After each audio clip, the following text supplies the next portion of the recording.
Good evening. Welcome to our annual College Credit Plus meeting. We have a very nice evening for you here with a lot of information that you're going to need. I know we probably have some folks and students who've gone through the program, are currently in the program, and those of you who are new to it. So just to give you a brief introduction, we have here several speakers from our partnering institutions, as well as a gentleman from the Ohio Department of Education.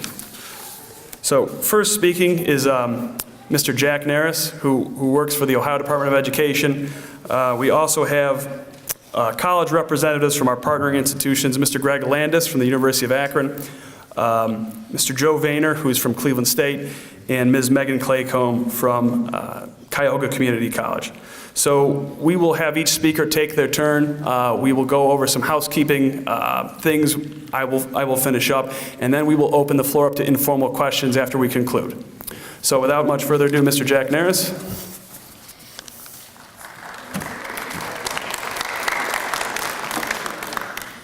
Good evening. Most of you have a handout that I prepared, and what the handout does is give the law and the rules in the state of Ohio regarding College Credit Plus. And what I've done at the top there is quote the part from the Ohio Revised Code and the Ohio Administrative Code that concerns us if you want to go deeper in depth about it. This program used to be called the Post-Secondary Enrollment Options Program, and it's now been replaced starting this current year really with the College Credit Plus. And whereas the post-secondary enrollment options was run out of the Ohio Department of Education, now the College Credit Plus program is run by the Board of Regents. As far as participation is concerned, you have, as in the past, high school students may participate, but also grades 7 and 8 have been added.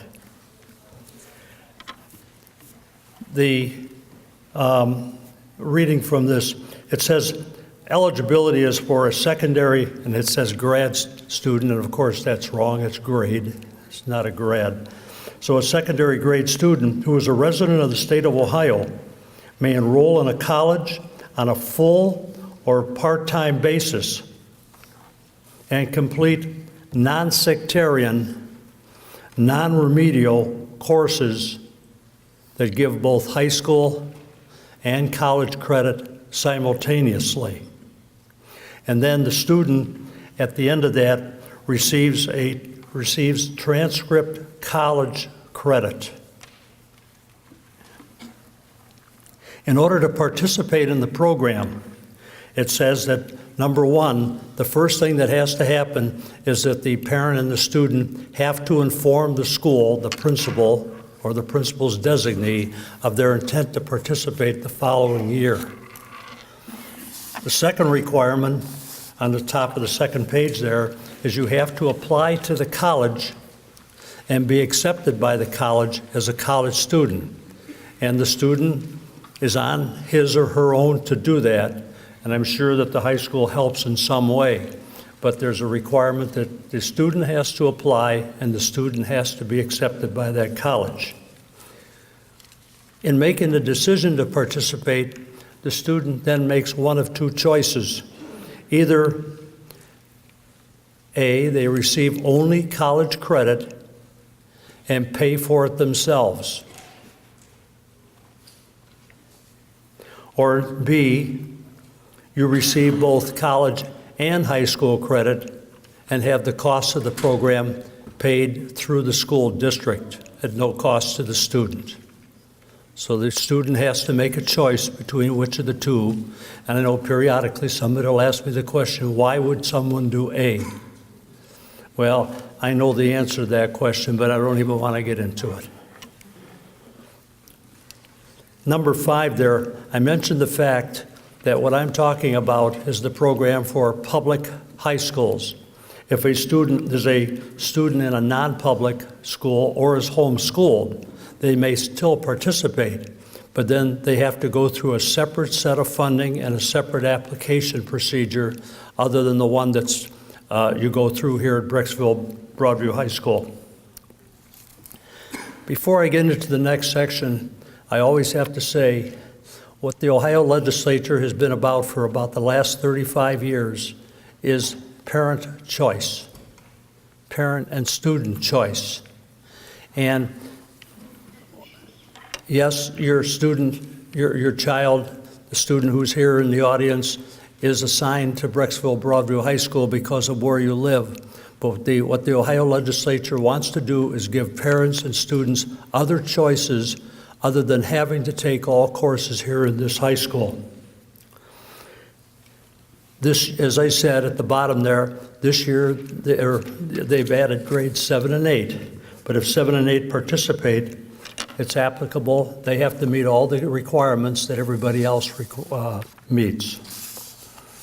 On the third page, I go into, if you're participating, a participating high school, Brecksville Broadview, and a public high school must participate. They have to provide certain counseling services, and the area in which the counseling services are delivered are listed there.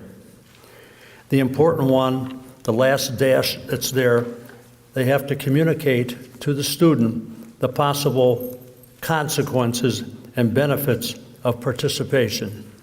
Now, the benefits, of course, stand for themselves. The fact that you get the college credit and you also get the high school credit at the same time. It's paid for by the school district out of its own funds. But the consequence, of course, is the first item there, the consequence of failing or not completing a course. And if that occurs, the money has to be paid back to the school district if it requests it. That's the consequence of the failure. And in the position that I have, and I always get that call from that parent sometime in June when they're looking for the final grades, and the grades are not forthcoming because the school doesn't have to release them if that money has not been reimbursed to the school district if it requests it. Halfway down that page, it says the awarding of grades and the calculation of class standing for CP, for College Credit Plus courses, shall be the equivalent to the school's policy for courses taken under advanced standing or honors courses, which means that the grade that you get in the college course and the College Credit Plus course is the same as an advanced placement or an honors grade as far as weight is concerned at the high school. At the bottom, each public and participating private college also has to meet its own requirements, and it has to give priority to, the college has to give priority to its own current students in filling classes. If there's a class limit, what the law does say is that the students who are in that college get to get in that course first. The other thing is that the college has to assign to the student who is there the academic college advisor.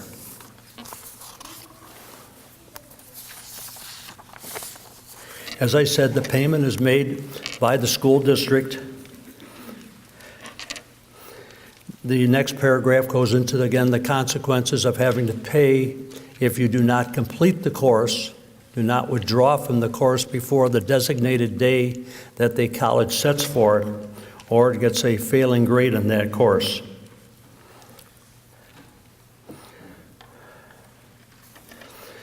The next paragraph there says that high school credit that's awarded for College Credit Plus courses successfully completed shall be included in the student's high school record and on that transcript.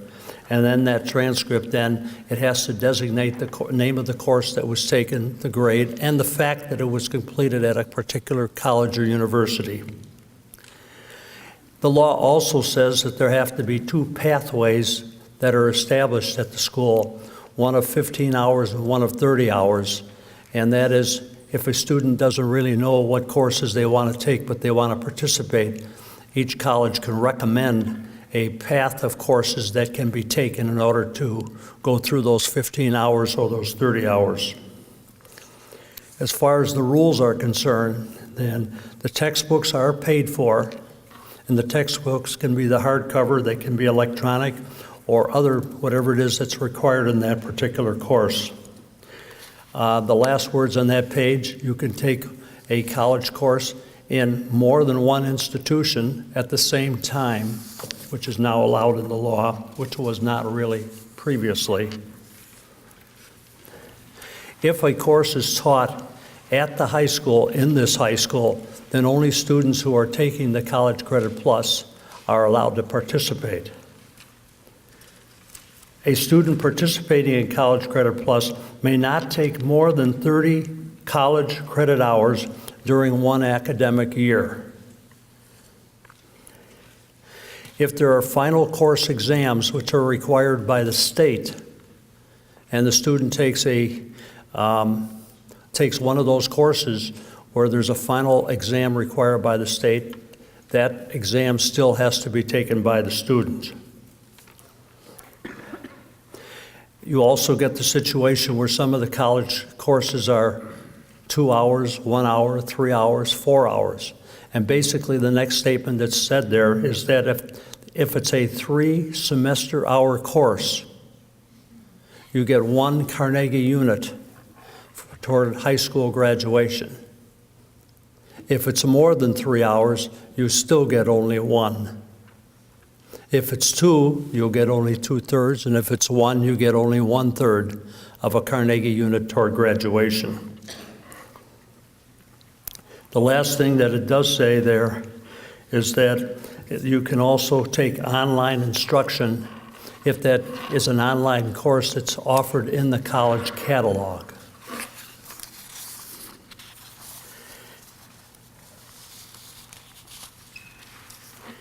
The one thing to remember, and the last thing I want to say is, remember that there is a limit of 30 hours that can be taken by the student in a given year.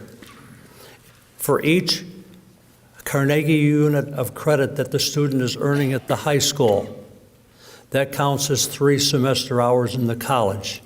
And I'm going to pretend for a moment that you have a 7-period day, and by a 7-period I mean 7 instructional periods, not counting the lunch. And so if a student were taking a course every one of those instructional periods, 7 times 3 would be 21. But the student is allowed to have 30. So even though they have a full load, they would still be eligible to earn 9 semester hours of college credit during the course of that academic school year. I made the comment before, who would want to pay for it themselves? And the answer is, you have somebody who wants to take 33 hours. And once you go beyond that 30 hours, then you pay for it yourself. There's no prohibition against it, but that's why that option is out there. Again, if you have any questions, then in the question and answer period later on, I'll be willing to answer them. I want everybody to take out the green packet that Megan referred to. A lot of the information I know I'm going to go over might be a little bit redundant. We have some great reps who've provided you with a lot of information, but we want to hit home those points and those nuts and bolts that you need to know for the program. So starting right at the top, as we talked about, this is a great way for your future planning. It can help you in your future education and career decisions. We have on our high school website, under the guidance tab, a College Credit Plus tab. So if you're talking, when you hear things like the pathways or the rules Mr. Nera spoke of, please feel free to go on the website. We have a lot of information that directly links to Ohio Board of Regents and also the Ohio Board of Education. Obviously, as we've mentioned, if you participate in this program, you still have to meet the high school graduation requirements to earn your diploma. When you're picking your classes with Megan or with Joe or with Greg, you want to make sure you are picking classes that you not only are going to benefit from, but that you need, okay? If you take a yoga class or something which might even be a self-pay, but classes that don't meet any requirements other than general electives, you want to make sure you're on track to graduate. We don't want the second semester senior College Credit Plus student to come to us and say, I've taken a lot of great classes, but I need a math class now, or I forgot to take economics. Or what government can I take? Those are things you need to plan out ahead of time. As we've talked about, scheduling either on a full-time or part-time basis, okay? If you're on a part-time basis, it means you must schedule classes both here at the high school and at the college. And the far majority of our students are part-time or half-time students. Like Megan said, and it happens very frequently, we have students who are College Credit Plus students who participate in athletics and clubs. We know you guys are going to do that, and that's what we want you to do.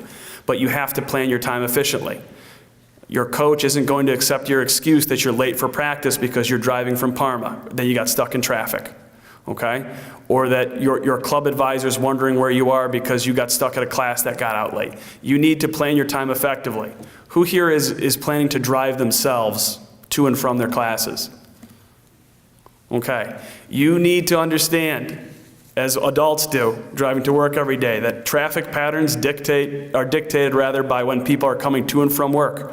So you might drive to a class in the middle of the day and it might take 15 minutes. And you might drive back from a class in the evening between 4 and 5 o'clock and it might take you 35 minutes, 40 minutes.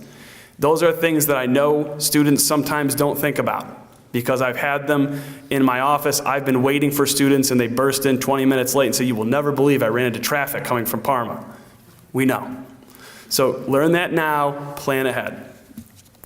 The college level work, you will need to be able to do work without supervision. You have to have self-discipline and you have to be academically and socially prepared. As I believe it was Joe saying, you might be in a class with a 30-year-old, 40-year-old, or 50-year-old. There is group work. I've had students tell me they have been in classes and they'll say, "Man, it's just weird. This guy's 60 years old. He's my partner on this project." These are very real scenarios and situations that happen. So you have to be prepared for what's expected of you because your professor is not going to go out of their way to say, "Are there any other College Credit Plus students in this class I can pair you up with?" You're going to get who you're going to get, okay?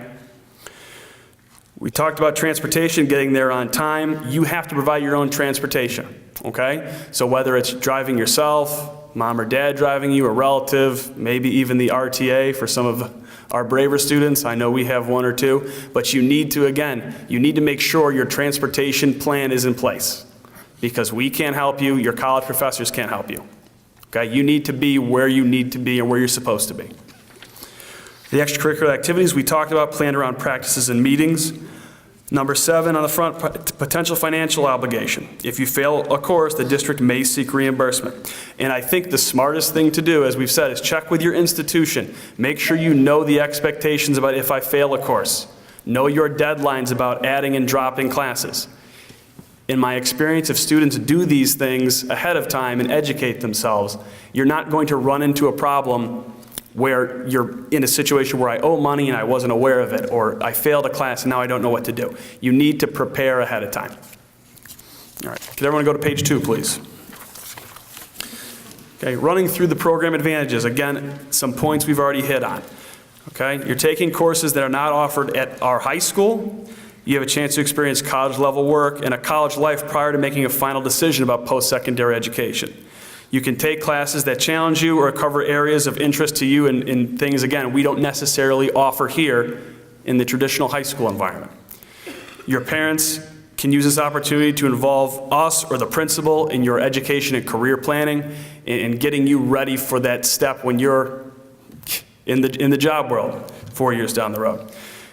Okay, they're the dual credit classes, as Mr. Nara said. The classes do carry the AP weight here at the high school, and a 3 or 4 or 5 credit hour class equates to 1 high school credit. Okay, the risks: increased responsibility for learning. Okay, your professor might tell you, "I'm available for help during my office hours on Wednesday from 5 p.m. to 7 p.m. If you need help, that's when you have to be there. It's not as if our teachers, when I'm after school most days, you can catch me in a free period or come during your lunch. And that's a very hard concept, as much as I've told my previous College Credit Plus post-secondary students have a hard time when they need help and they're not sure how to get it when the parameters are so tight. Okay? Reduced opportunities for participating in high school activities. Again, music, marching band, athletics, most notable. You want to make sure you're not strapped for time or running to and from or have your band uniform in the back of your car while you're racing from your college class. Your grades can affect your high school grade point average and class standing and could also affect scholarship opportunities. I think as Mr. Joe Vayner hit on, if you get a C or a D, that will follow you when you're applying to schools that they're going to ask for every transcript or every college grade you've accrued. So you're going to have to either submit that grade and hope that they accept it, or you might have to explain why you got a C- or a D. And as Joe said, that's not always something you want to do. We talked about travel. This is a big one. Different school year schedules. Spring break does not traditionally match up, okay? So as a College Credit Plus student in the spring, be advised that during spring break week here, you very well could have classes, okay? And that's your responsibility. You can't just take that time off because your home school doesn't have class.